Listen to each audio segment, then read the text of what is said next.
अक्सर शादी में इसलिए डिले हो जाता है कि हम परफेक्ट इंसान की ढूँढ में ही व्यस्त रह जाते हैं। बहुत सारे रिश्ते आते हैं, बहुत सारे कमिटमेंट्स बन जाते हैं, डेट हो जाता है। कुछ लोग लिव इन में भी रहना शुरू कर देते हैं ट्रायल बेसिस पे। जो भी आपके एनवायरनमेंट फैक्टर्स हैं उसके अकॉर्डिंगली बहुत सारे लोगों के साथ आप अपना कर्मा भी जोड़ते जाते हैं, बहुत सारे ट्रायल चलते हैं। इवेंचुअली आपको ऐसा लगता है कि वो परफेक्ट इंसान मिल नहीं रहा है। आज ऐसे ही एक चार्ट का हम यहाँ एनालिसिस करेंगे, जहाँ पे जो हमारे पास चार्ट आया है उसमें मोहतरमा कहती हैं कि बहुत सारे रिश्ते आ रहे हैं, बहुत सारे लोगों से मेरी बातचीत चलती रहती है ऑन एंड ऑफ। कुछ इस तरह की चीज़ें भी हैं, बड़ा स्ट्रॉन्ग अट्रैक्शन भी रहा है। हाउएवर शादी करना मेरे लिए इम्पॉसिबल बनता जा रहा है, जबकि मैं शादी करना चाहती हूँ। तो आइए मैं हरिद्वार क्षेत्र गंगा मैया के तट से वृंदावन एस्ट्रो रेमेडीज़ आचार्य शरद शर्मा आपका इसी तरह के एक टेक्निकल आवर से वीडियो में फिर से स्वागत करता हूँ।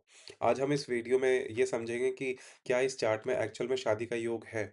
और इनके पास अगर योग है तो इतने सारे रिश्ते आ रहे हैं, तो इनका जो परफेक्ट वाला पैरामीटर है वो फुलफिल क्यों नहीं हो पा रहा है? ऐसी इनकी क्या डिमांड्स है या इनकी क्या क्यूरियोसिटी फैक्टर है या हो सकता है फ़ियर फैक्टर है? तो बेसिकली इसमें ऐसा क्या है कि मैरिज का प्रपोज़ल जब भी घर वाले लाते हैं, इनके रिश्तेदार लाते हैं, जो भी फॉर दैट मैटर, ये बहुत ज़्यादा रिस्ट्रिक्टेड हो जाती है और इनको वो एक बर्डन की तरह लगता है और ये भागती हैं उससे। ये इनके जीवन का अपने आप में एक बहुत बड़ा प्रश्न बन चुका है, क्योंकि ये कह रही है मेरी उम्र होती जा रही है, घर वाले भी परेशान हैं, ये खुद भी परेशान हैं और एक सबसे बड़ी परेशानी का विषय ये बन चुका है कि इनके मल्टीपल एक तरह से चीज़ें डेवलप हो जाती हैं, तो फिर उसको मैनेज करना, कंट्रोल करना वो अपने आप में एक बहुत बड़ा इनके लिए इश्यू हो गया है और वो कहीं न कहीं इनकी पर्सनल लाइफ़, इनकी हेल्थ और इनकी प्रोफ़ेशनल लाइफ़ को भी इम्पैक्ट कर रहा है। तो आइए एक डिटेल्ड आरसीए इस बारे में हम समझते हैं। यहाँ पे हम डी1 देखेंगे, डी9 का भी देखेंगे और इनकी जो जुपिटर की, मार्स की, वीनस की, सन की, इन सारे अकॉर्डिंग प्लैनेट्स की नक्षत्र बेस्ड एनालिसिस भी देखेंगे। तो देखिए कोर मैरिज यहाँ पे आरसी अगर हम देखते हैं कि इनकी रेजिस्टेंस या इनकी प्रॉब्लम आ क्या रही है। सबसे पहली चीज़ यहाँ पे जो सॉरी जो क्लाइंट का चार्ट है, वो यहाँ पे आप देखिए कि 11 नंबर राशि है। 11 नंबर राशि सैटर्न की राशि है, एक्वेरियस है, कुंभ है। अब ये लोग कैसे होते हैं देखिए यहाँ पे जो कुंभ राशि का अपना नेचर होता है ना, ये लोग बड़े फ्रीडम लविंग पीपल होते हैं। इनकी जो पर्सनैलिटी होती है बहुत ही ज़्यादा इनको अपना स्पेस चाहिए, मेंटली इंडिपेंडेंट हैं। बहुत अच्छी चीज़ है, ये लोग किसी पे डिपेंडेंट नहीं होते हैं मेंटली, इमोशनली, फिज़िकली ये अपनी ही चीज़ों में धुन में रहते हैं, अपने लिए कमाते हैं, अपना ही करते हैं। ये किसी पे भार नहीं होते हैं फॉर दैट मैटर। ऐसे हमारे कई सारे चार्ट्स हमारे पास आते हैं जिसमें कुंभ लग्न वाले रहते हैं। ऑफ कोर्स और भी एनवायरनमेंट फैक्टर्स और प्लैनेट कॉन्फ़िगरेशंस, महादशा, अंतर्दशा, ट्रांज़िट जैसी चीज़ें इम्पैक्ट करती हैं। हाउएवर यहाँ पे अगर हम इस चार्ट तक कन्फ़ाइन रहेंगे तो ये एक एक्वेरियस कुंभ लग्न का चार्ट है, जो मेंटली इंडिपेंडेंट है, इमोशनली डिटैच्ड हैं, इनके लिए डेट करना और उससे अलग हो जाना बहुत आसान है।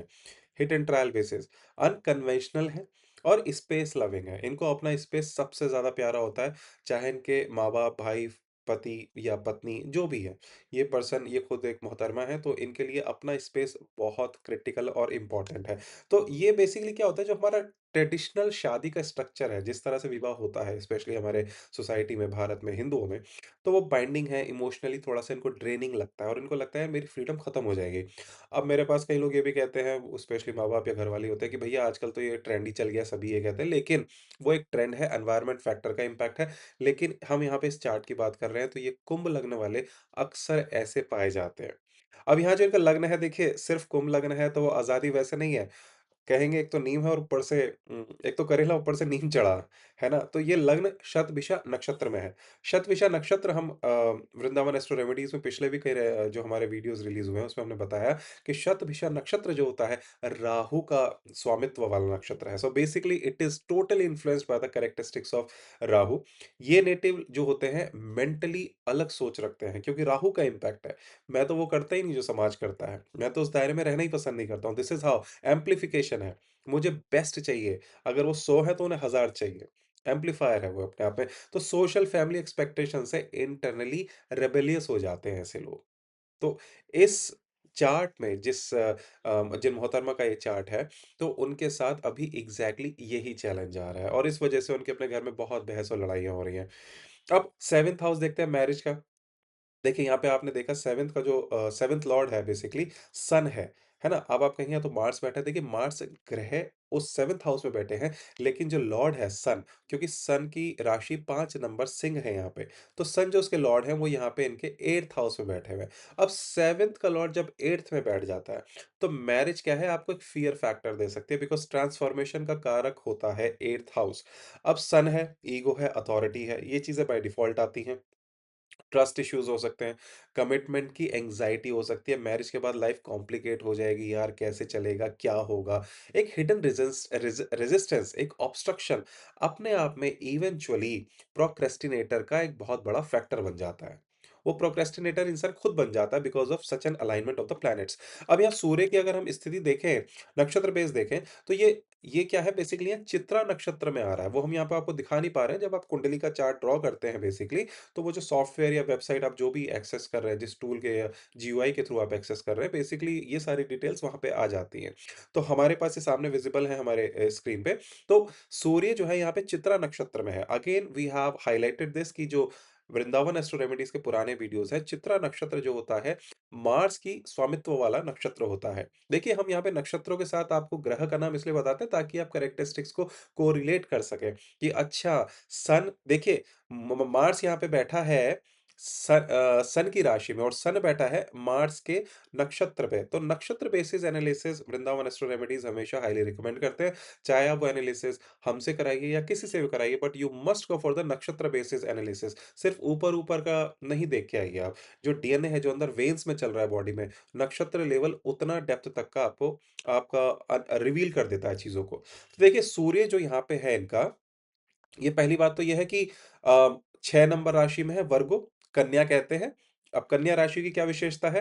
कन्या राशि की विशेषता, जिस भाव में भी कन्या राशि आ जाती है, वहाँ पे व्यक्ति बहुत ही मीन-मनेक निकालने वाला हो जाता है। मीन-मनेक का मतलब है बहुत ही परफेक्शनिस्ट। हमने एक प्रेज़ेंटेशन बनाई, आपने कहा कि साहब ये फ़ोटो आपने यहाँ क्यों लगाया है? इसको यहाँ नहीं वहाँ करिए, 2 सेंटीमीटर वहाँ खिसकाइए, कलर ब्लू नहीं रेड यूज़ करिए, ब्लैक यूज़ करिए, आपने इसको यहाँ पे कर्सर को यहाँ क्यों रखा है? आप ये तो अब यहाँ पे ये मीन मने क्या, ये जो परफेक्शनल वाली चीज़ है ना, ये देखिए, मार्स सॉरी 7th हाउस का जो लॉर्ड है, वो खुद कन्या राशि में बैठ गया है। ईगो है, अथॉरिटी है, प्लस आप हर समय कहेंगे ये कौन-सा कलर का शर्ट पहना है? आपने हेयर कटिंग ऐसा क्यों करा रखा है? आपने आई डोंट नो, आप ड्राइव कैसा करते हैं? आप रहना कैसे चाहते हैं? आप ऐसा खाना क्यों खाते हैं? आप वैसे क्यों बैठते हैं?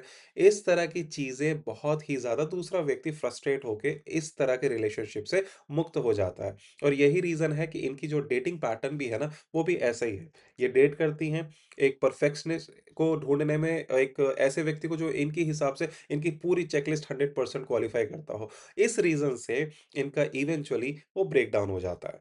अब चित्रा नक्षत्र में जब ये सूर्य आ जाता है, तो देखिए इनके अंदर ईगो, कंट्रोल, सेंसिटिविटी, भई एक तो सूर्य है, पहले ही दमकता हुआ है, अथॉरिटी है, ईगो है। उसके साथ मार्स का चित्रा नक्षत्र आ जाता है, तो पार्टनर का डोमिनेंस फ़ियर फैक्टर भी इनका काफ़ी हाई रहता है, और ये इन्होंने माना कंसल्टेशन के दौरान कि हाँ, मैं नहीं बर्दाश्त कर सकती कि कोई मुझे कमांड करे या मुझे कोई भी इंस्ट्रक्शंस दे। देखिए, सारे एनवायरनमेंट फैक्टर्स तो हैं ही हैं, सारे प्लैनेट की और नक्षत्र की जो इनकी प्लेसमेंट है, that is eventually impacting her life at all thoroughly. और इनको आर्गुमेंट्स काफ़ी, अभी आगे भी हम मार्स का इम्पैक्ट भी देखेंगे इनके, क्योंकि मंगल ही बैठे हैं सप्तम भाव में, तो ऐसे भाव वालों का बेसिकली क्या होता है, वो भी देखेंगे। तो इनको ऐसा लगता है शादी के बाद इनका पीस या इंडिपेंडेंस, वो आज़ादी, वो स्पेस, वो आर्गुमेंट्स आ जाएँगे, ये सब खत्म हो जाएगा। इसलिए ये रिश्ता आता है, डेट करते हैं, आजकल लोग बहुत आसानी से डेट कर लेते हैं, स्पेशली मेट्रोपॉलिटन्स में, तो क्या अब तो हमारे छोटे शहरों में भी ये प्रचलन बढ़ गया है कि प्रोफाइल बनते हैं, वो डेटिंग ऐप्स की तरह ही ज़्यादा बन जाते हैं। नेवरदलेस हम अपने टॉपिक पे स्टिक रहते हैं। अब यहाँ पे दूसरा हम मन की स्थिति देखिए, मन क्या है? मून है। अभी तक हमने समझा कि 7th लॉर्ड कैसा है, 7th लॉर्ड कहाँ बैठे हैं और 7th लॉर्ड किस राशि में बैठे हैं, तो उनको मिस्टर परफेक्शनिस्ट की चाहत ऑटोमैटिकली हो जाती है, राइट? अब मून यहाँ पे पाइसेस में इमोशनल, देखिए मीन राशि में बैठे हैं, द्वितीय भाव में मून बैठे हैं। मून क्या है? मन है, इमोशन है। मून पाइसेस में इनका उत्तर भाद्रपद नक्षत्र में बैठे हुए हैं। तो इमोशनल वर्ल्ड में ये डूबे रहते हैं, इनकी इमेजिनेशन काफ़ी हाई है। आप एक टर्म इनके लिए यूज़ कर सकते हैं, एस्केपिज़्म। साथ ही इमोशनल विथड्रॉल टेंडेंसी है, तो ऐसे लोगों में प्रैक्टिकल मैरिज रिस्पॉन्सिबिलिटी से ना बहुत पीछे हट सकते हैं ये। इनके लिए वो एक झंझट है। मतलब आप लिव इन में रह लो, आप रिलेशनशिप में रह लो, लेकिन आप वो जो ट्रेडिशनल शादी है ना भैया, वो मैं बेयर नहीं कर सकती या कर सकता। तो इसलिए इनके साथ क्या इमोशनल हैवीनेस हो सकती है। अकेलापन, इनको अच्छा लग सकता है बिकॉज़ ये रिस्पॉन्सिबिलिटी से डर के भाग रहे हैं। अब हम देखिए फिर से वही बात है, ग्रह है मून और जो राशि है 12 नंबर है, 12 नंबर के स्वामी यहाँ पे मीन राशि के स्वामी जो हुए जुपिटर, गुरु हुए। गुरु किसके साथ बैठे हैं? शनि के साथ। तो उनका इम्पैक्ट तो है ही है। तो इनका एक तरह से बहुत ठंडापन है इनके जीवन में अगर देखा जाए, क्योंकि ये उससे भाग रहे हैं। ये रेज़िस्ट कर रहे हैं, इनको चाहिए ही नहीं शादी। वैसे शादी चाहिए कि शादी मैं अकेला नहीं रह सकता, मुझे शादी चाहिए। हाउएवर ये उस ज़िम्मेदारी से भाग रहे हैं जो शादी के बाद आती है। इसलिए इनके पास रिपीटेड डेट का पैटर्न तो बन सकता है, लेकिन लिव इन में भी रह सकते हैं ये, लेकिन ये शादी नहीं कर सकते। या नहीं करना चाहते। अब वीनस स्ट्रॉन्ग है देखिए यहाँ पे आपने एक चीज़ नोट करी होगी जो वीनस है मरकरी के साथ अपनी राशि में ही बैठा हुआ है तो काफ़ी स्ट्रॉन्ग है 9th हाउस है, राइट? तो अट्रैक्शन बहुत स्ट्रॉन्ग है इनका। रोमांस अंडरस्टैंडिंग है, डेटिंग वगैरह करते रहते हैं, एस्थेटिक्स है, रिलेशनशिप की डिज़ायर काफ़ी अधिक है इनके अंदर। लेकिन अब इंटरेस्टिंग फैक्टर आप यहाँ देखेंगे कि वीनस 9th हाउस में मरकरी के साथ बैठा है और 5वीं दृष्टि राहु की इस पे पड़ रही है। 1, 2, 3, 4, 5 right? So it's beginning from this 5th house if you look at Rahu, तो राहु का यहाँ पे इम्पैक्ट इनके ऊपर पड़ रहा है। वैसे भी राहु इनकी लव लाइफ में बैठा है तो एम्प्लीफिकेशन है, बहुत ही अलग सोच रखती हैं। इनकी जो बता रहे हैं कि जो इनके साथ जिनके साथ ये डेट करती हैं, जो इनके पास प्रपोज़ल्स आते हैं, वो सोसाइटी के भिन्न-भिन्न तरीके लोगों से आते हैं। ठीक है? तो इनको क्या है आइडियलिस्टिक एक्सपेक्टेशंस है, अनरियलिस्टिक स्टैंडर्ड्स हैं। वीनस तो है, साथ में राहु का इम्पैक्ट आ गया। तो मेंटली परफेक्ट पार्टनर की इनकी सर्च वो नेवर एंडिंग हो चुकी है। तो 1 करती हैं, 2 करती हैं, 4 के साथ ये चैट पे हैं, 2 के साथ ये जो भी है कहीं और हैं और किसी के साथ ये फिज़िकल भी है, बहुत सारी चीज़ें चल रही हैं। पर ये कहीं न कहीं डिसाइड नहीं कर पा रही कि मैं ए से शादी करूँ, बी से करूँ, सी से करूँ कि भई किसके साथ सेटल होना है, डर रही हैं। इस वजह से घर में कलेश हो रहे हैं इनके, ऑफ़िस लाइफ़, प्रोफ़ेशनल लाइफ़ भी इनकी काफ़ी उससे इम्पैक्ट हो रही है। इनकी लाइफ़ की करियर की ग्रोथ भी उससे कहीं न कहीं इम्पैक्ट हो रही है। दिमाग परेशान है, घर वाले परेशान हैं, शादी नहीं हो रही है, ऐज बढ़ रही है, इवेंचुअली राइट? सारी चीज़ें हैं। तो देखिए, ये यहाँ पे परफ़ेक्टली ना रिलेशन को या तो ये परफ़ेक्ट रिलेशन हो, नहीं तो शादी ही क्यों करनी है, इनका ये माइंड थॉट प्रोसेस इनके माइंड में ये डेवलप्ड है। अब यहाँ पे हमने बात करी थी एक अभी जुपिटर और सैटर्न की, राइट? जुपिटर और सैटर्न देखिए जुपिटर इनका जो चार्ट है ये इसमें ना रेट्रो का है ये, जिसे वक्री कहते हैं। तो जुपिटर रेट्रो हो और सैटर्न 4th हाउस में है, यानी कि फैमिली एक्सपेक्टेशंस का काफ़ी बर्डन है। जब रेट्रो होता है ना चीज़ें इनवर्ड हो जाती हैं। राइट जब मारी होता है डायरेक्ट होता है तो आउटवर्ड होती है जब रेट्रो है तो इनवर्ड हो गई पेरेंट्स का इमोशनल प्रेशर है स्पेशली इनकी माँ से इनके बहुत पंगे होते हैं इस चक्कर में घर की रिस्पॉन्सिबिलिटी अब तो शादी कर लो अब नहीं करोगी कब करोगी कहती है सारे दिन ताने ही सुनाते जैसे ही मैं ऑफिस से आती हूँ मुझे ताने सुनने शुरू हो जाते लेकिन इनका सैटर्न भी रेट्रो है तो बेसिकली सॉरी शायद मैं ये हाईलाइट करना भूल गया इनका जुपिटर और सैटर्न दोनों ही रेट्रो हैं यहाँ पे तो सैटर्न है, रेट्रो है, तो एक तो डिले फैक्टर वैसे ही होता है, डिनायल नहीं है, पर और ज़्यादा डिले हो गया उसकी वजह से, राइट?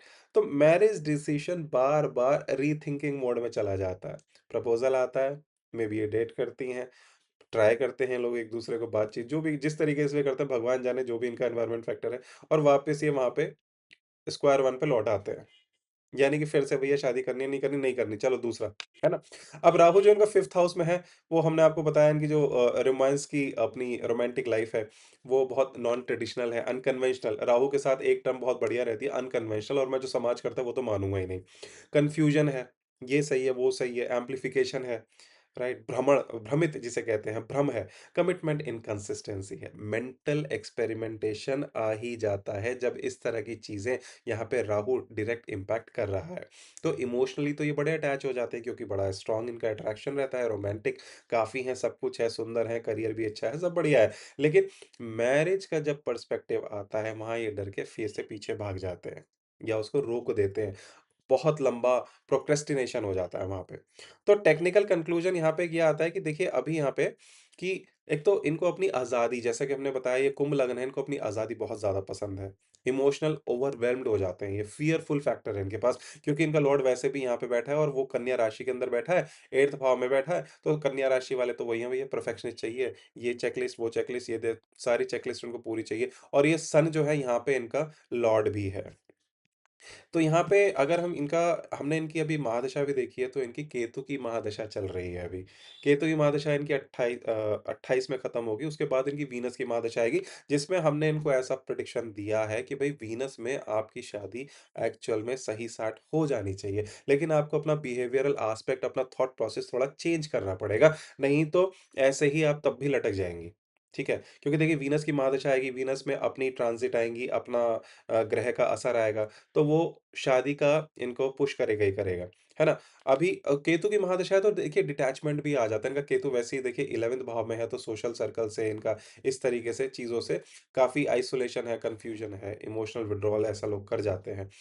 और रिलेशनशिप में ये डिससैटिस्फाइड ही रहते हैं जहाँ भी केतु का तो इनका केतु की महादशा है, ओवरऑल एनवायरनमेंट फैक्टर्स और प्लेसमेंट्स की हमने बात करी है। मुझे शादी क्यों ही चाहिए, मुझे क्या करना है? डेट करके जो भी इमोशनल, फिजिकल, मेंटल जो भी सपोर्ट है वो मिल ही जाता है आजकल, वो that's not a big deal, तो शादी क्यों ही करना है? तो वो डिज़ायर से डिटैच हो रहा है। 11th जो है आपका गेन्स है।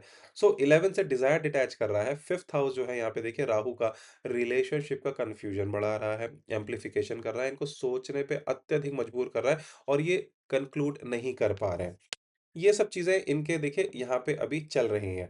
अब हम ये देखते हैं कि सबसे बड़ी बात जो हमने सबसे पहले जो इनका चार्ट खुला था, उसमें जहाँ हमारी दृष्टि गई ऑब्वियसली 7th भाव हमने सबसे पहले देखा कि भई 7th भाव की इनका क्या स्टेटस है, तो हमने आपको 7th के लॉर्ड के बारे में तो बताया, लेकिन अभी यहाँ पे मंगल भी स्वयं विराजमान है।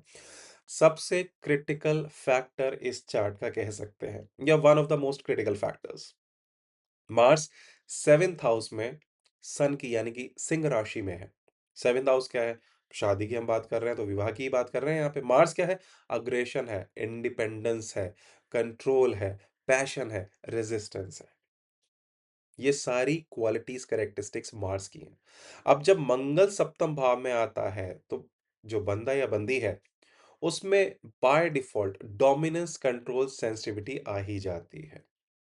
ऐसा नहीं है कि वो जानवरों जैसा बिहेव करते हैं, not at all. She is a well qualified, very well educated personality और बहुत सारे इस तरह के लोग हमने देखे हैं, ये पहला एक चार्ट ऐसा नहीं है जिसका मंगल 7th भाव में। पर पार्टनर से सबकॉन्शियसली इनके अंदर एक क्लैश का फ़ियर रहता है, ईगो कॉन्फ्लिक्ट्स काफ़ी हाई प्रोबेबिलिटी रहती है इनकी। इमोशनल वॉलेटिलिटी तो है ही है, साहब देखिए वो लग्न को भी देख रहा है, राइट? अब इसमें क्या है, फ्रीडम इन्वेजन है तो ये इसको ऐसा लगता है कि शादी फिर अगेन क्यों ही करनी है। देखिए बहुत सारे इसमें फैक्टर्स हमने गिनाए इस चार्ट के अंदर, जो शादी को डिले कर रहे हैं, ये एक और क्रिटिकल फैक्टर यहाँ पे है। सिंह राशि का मंगल क्या करता है, सेल्फ रिस्पेक्ट ओरिएंटेड हो जाता है। सन क्या है? ईगो, अथॉरिटी, मैं।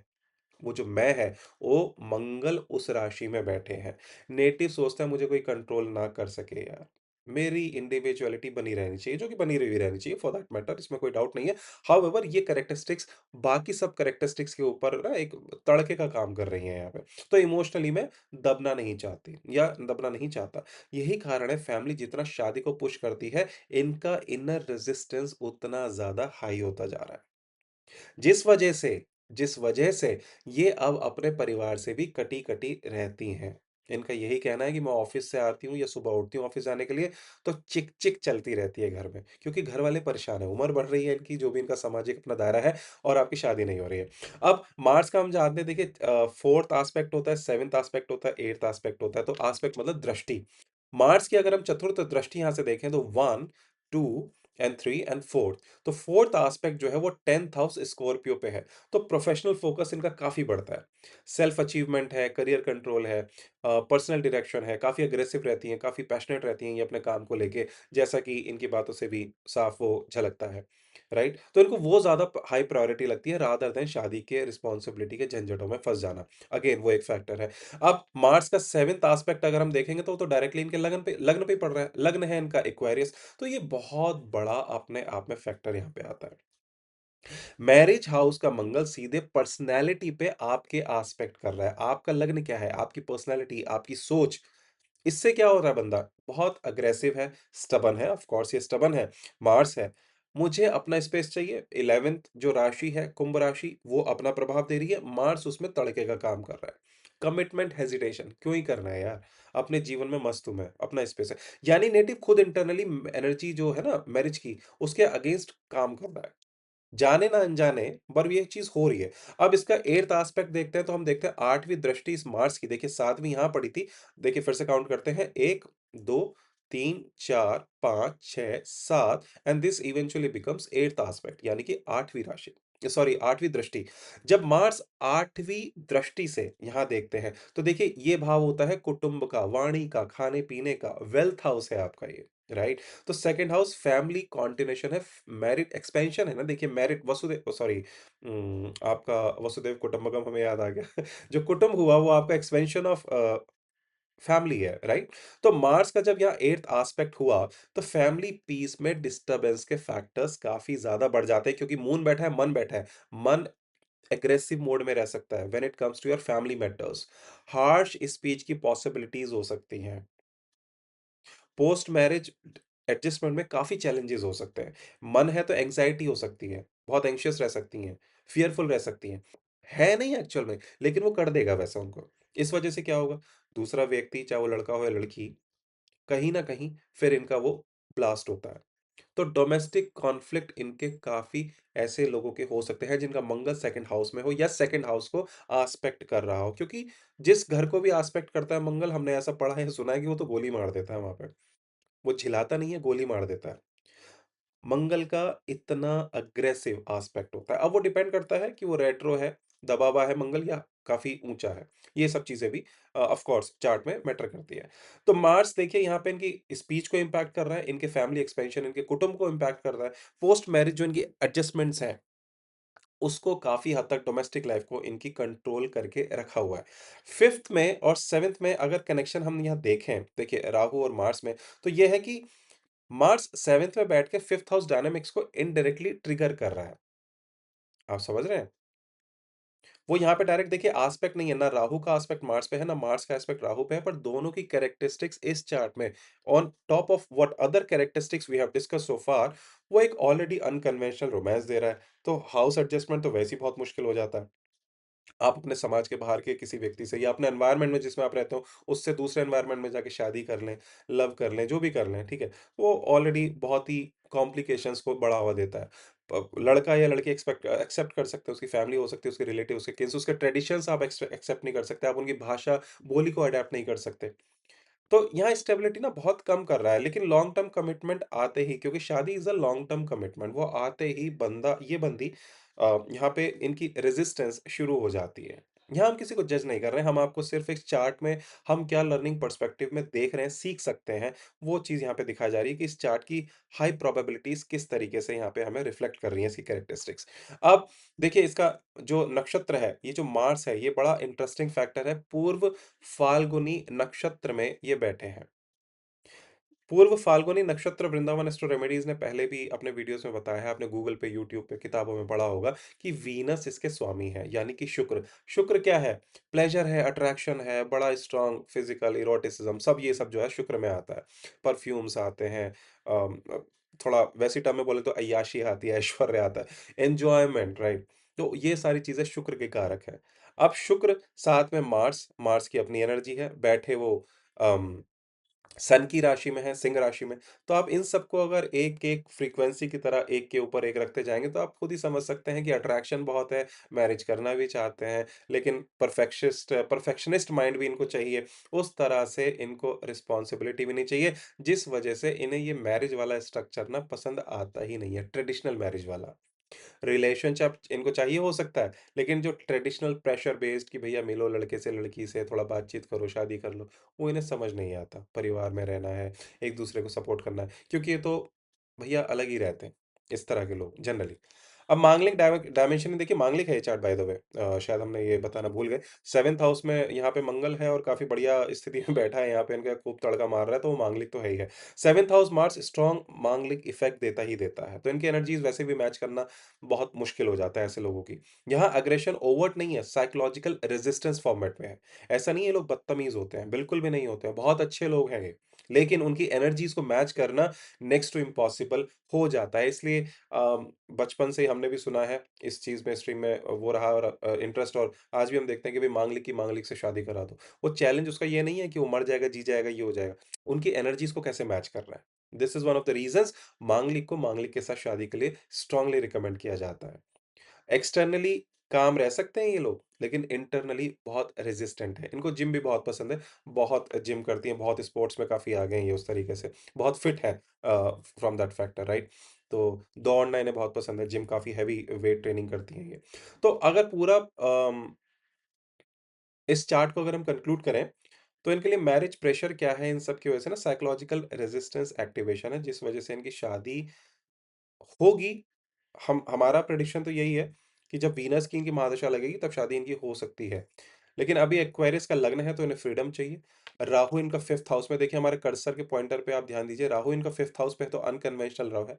7th हाउस में इनका मार्स है तो ईगो कंट्रोल सेंसिटिविटी है, मांगलिक एनर्जी है इनके पास।